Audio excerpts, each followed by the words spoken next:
Hello, my friends. I am Dr. Mack Crayton III, and I am so excited to start season 3 of Let's Talk About It with Dr. Mack Crayton with Science and Spirituality. So, if you are new to the series, I am a scientist and I'm also a Christian believer.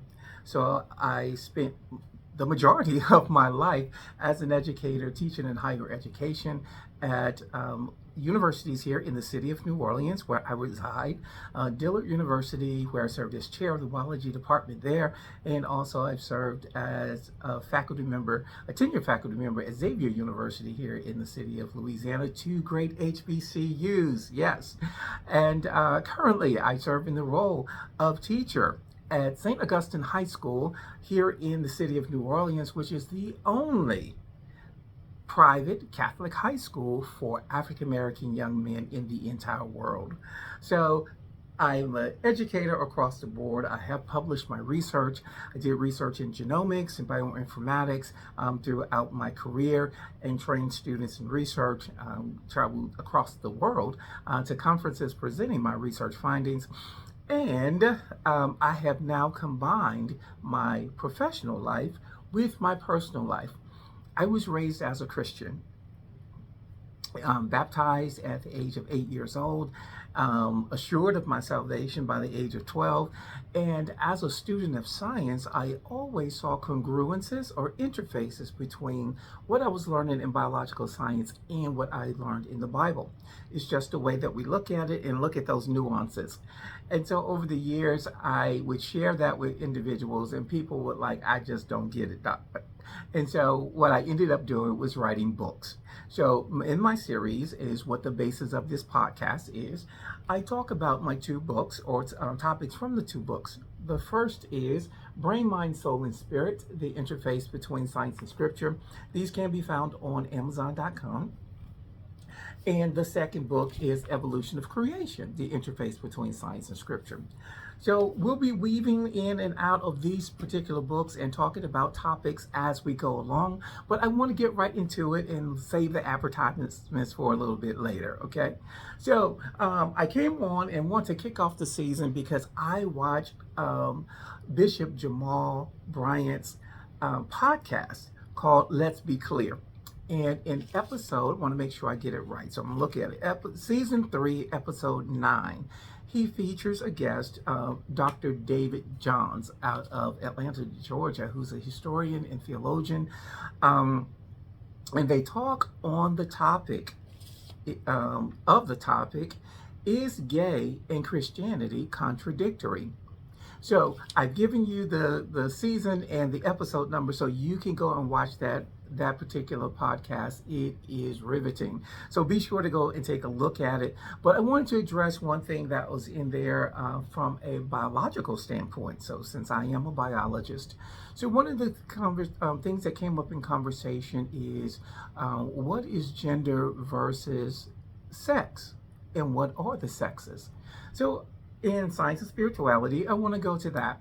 So in the book of Genesis, in the Bible, Genesis chapter 1, as a matter of fact, chapter 1, verse 27, it states to us, I put the glasses on, God created man. So he is the verse where he creates man, and it says he created male and female. According to biological sciences, we have two sexes, two biological sexes. There's the male sex and the female sex. Those sexes are determined using two methods in science. One is the outward genitalia.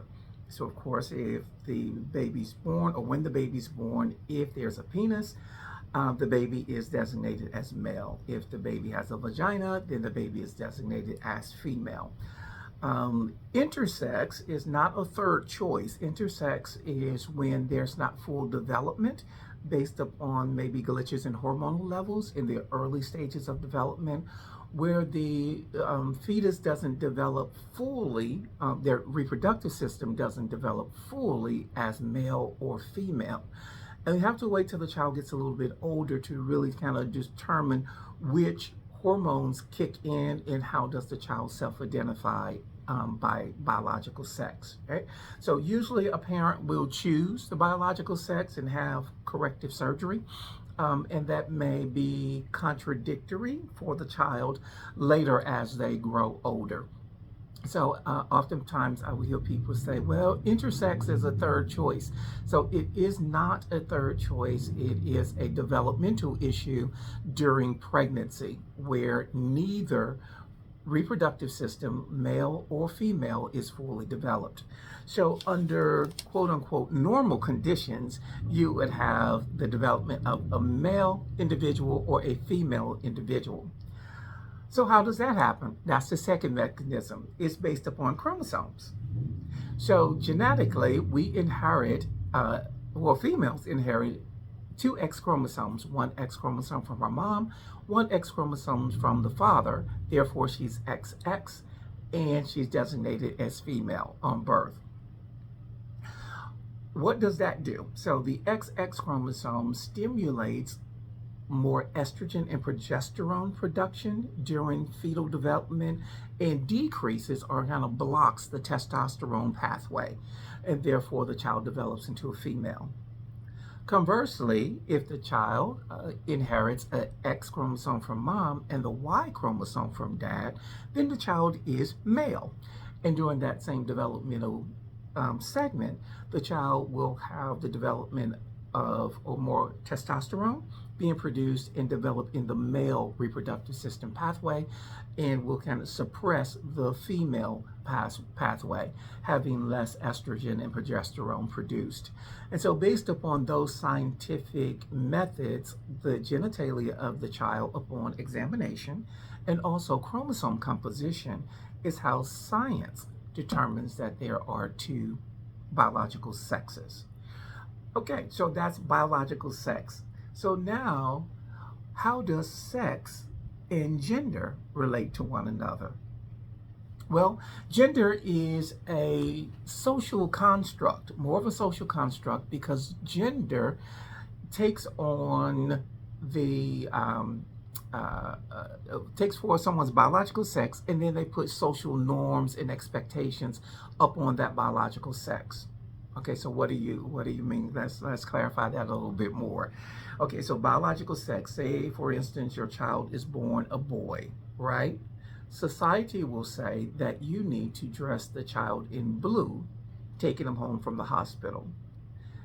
Society in your culture may say, as the child is growing, you will buy the child probably little footballs and baseballs or basketballs. You may buy them toy cars and action figures of superheroes, because that's what you would buy for a little boy, right?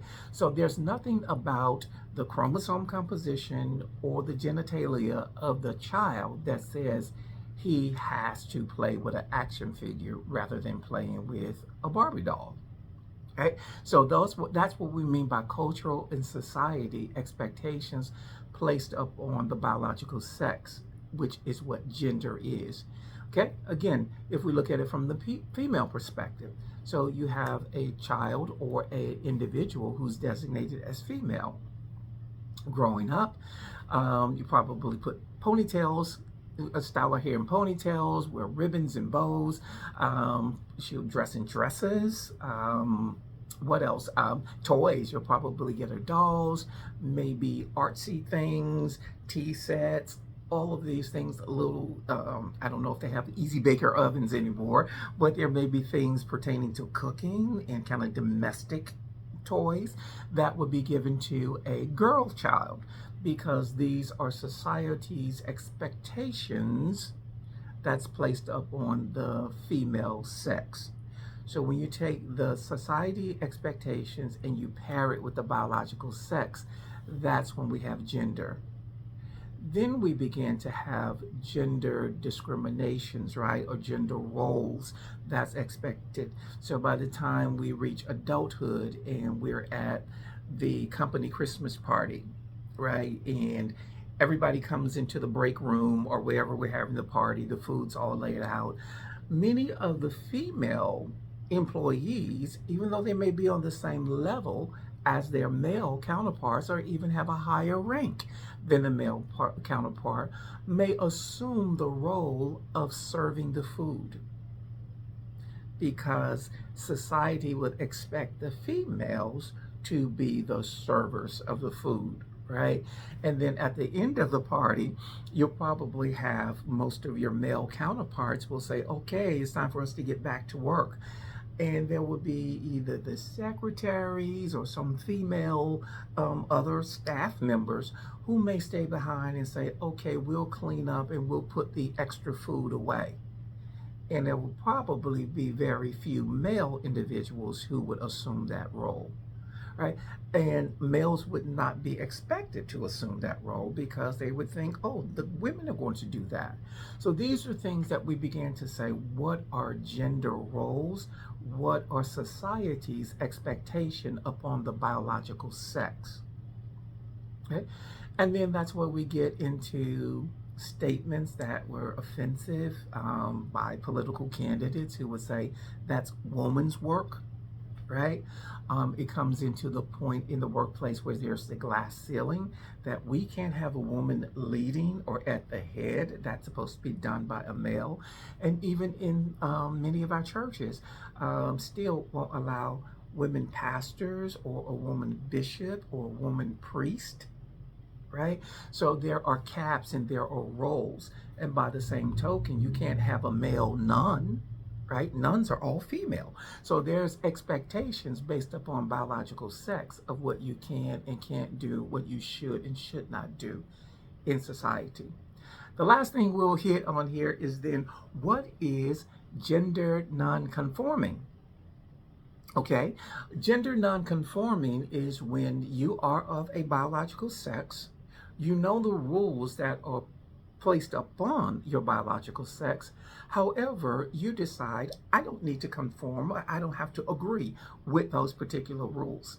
And that would be something as simple as a celebrity like um, um, who Jason Derulo or Jaden Smith, who will say, okay, I'm going to wear a dress. So, according to society, gender roles and rules, females are supposed to wear dresses and skirts. Men are not. But they are biologically considered male, and they decide, I'm going to wear the attire of what's assigned to a female, right? Or I'm going to wear eyeshadow. I'm going to put on lashes. Things that would be typically done by the opposite sex, a member of a male. We're saying male to female. So typically what would be characterized or designated for females to do, you'll have a male doing. And you can have that vice versa. So a female would say, well, typically men are supposed to play tackle football, but I want to be a football player. And so she tries out for the football team, tackle football team, and she's the only female on the team of guys, right? So these are things that we're talking about, gender nonconforming, breaking those rules, breaking the norm, breaking the stereotype of what your biological sex is supposed to do and say according to, or behave according to society rules. Oh, there was one last one. There was last one, and then that we'll close on that one because you're probably saying you haven't hit. Well, what is transgender, right? So, what is transgender? Okay, transgender is, I would say, another part of our development. So, our sex, our biological sex, and our identity of our gender identity, and our sexuality are all kind of separate. We think of them as just one lump sum, but they're actually three separate things. So we have biological sex that's determined by science. And then we move over into psychology in the sexuality piece of self-identity. So we tend to have the id, ego, superego, and we get our identities based upon those three personas of our personality. Well, when we look into the mirror and we are defining ourselves and who we are as an individual, you see yourself as a biological sex. So you say, am I male? Am I female? And I am for me, I would say I'm male, I'm African American, I'm da da da da da, right? And you would go on and on. What's your identity? For a person who's transgender, their sexual identity that they believe in their mind and they identify themselves because we believe who we are in our minds. And then I'll go back a step. So that's what I believe in my mind. And then I look in the mirror at my physical body and say, oh, well, yeah, my genitalia is aligned with what I believe myself to be. I have male genitalia and I believe myself to be male. Okay? And I was designated at birth on my birth certificate by a doctor as being male based upon my genitalia. All right. So with transgender, here's another individual. Your mind is looking at you in the mirror and you're saying, I am male. But you look down, and as you're talking to yourself and you're believing, but you look down at your body and you see breast and a vagina, which says by the doctor's designation at birth, you are female because you have a vagina. Your self-identity does not align with your physical body. And so that's essentially what transgender is, where your self-identity of who you are does not align with your physical body. The next step that people then get confused on sometimes, or seems a little confusing, is when that individual makes the choice to live an authentic life. So they decide, my mind says I'm male, my body is saying female. I'm going to do corrective surgery, perhaps to remove my breast and have a chest so that I can look more, or my physicality aligns more with my mental identity of who I am. Whether those surgeries are just, as they call, top surgery, and the person's fine, or whether it's top and bottom corrective surgery to reassign your sexuality. And then we could use the term transsexual, where you've gone from being female to male, or you had the surgery and you went from male to female. So not only were you transgender, so the mental not aligning with the physical, you did the correction surgery-wise so that your self-identity now aligns with the physical, or the physical aligns with your mental sexual identity. Okay, so it's two things. So you got transgender and then you have the transsexual.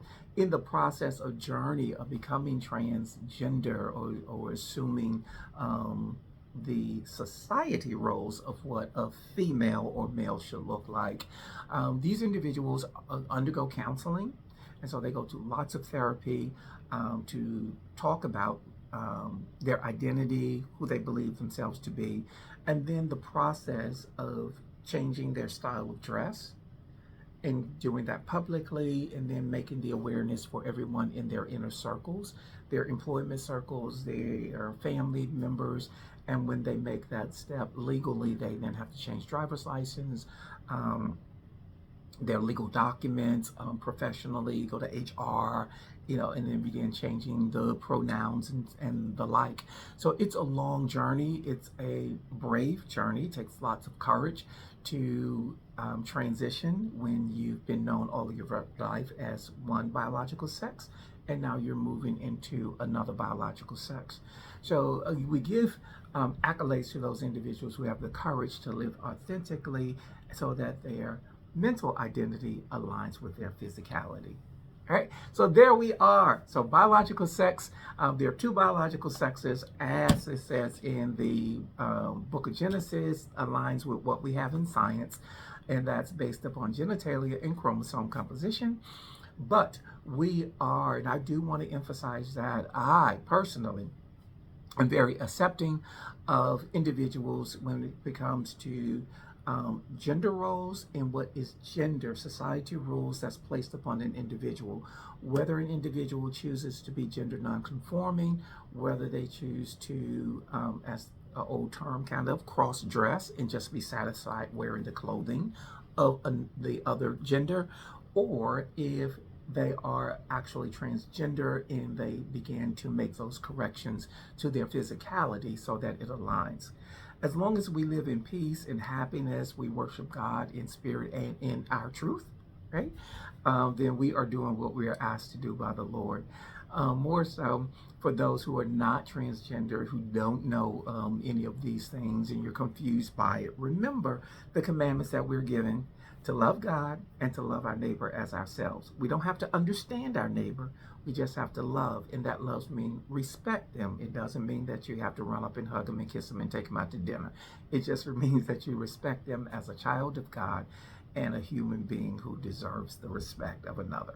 All right, so that is the end of our episode.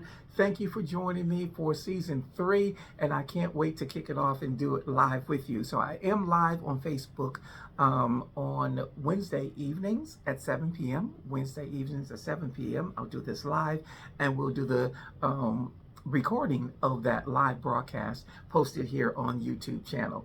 So if you have not done so, be sure to follow and like and follow, and please share if this has been inspirational to you or enlightening to you. Please help me grow the YouTube channel. I love you, and I thank you for the privilege of your time. I am Dr. Mack E. Crayton III with Science, Faith, and Spirituality.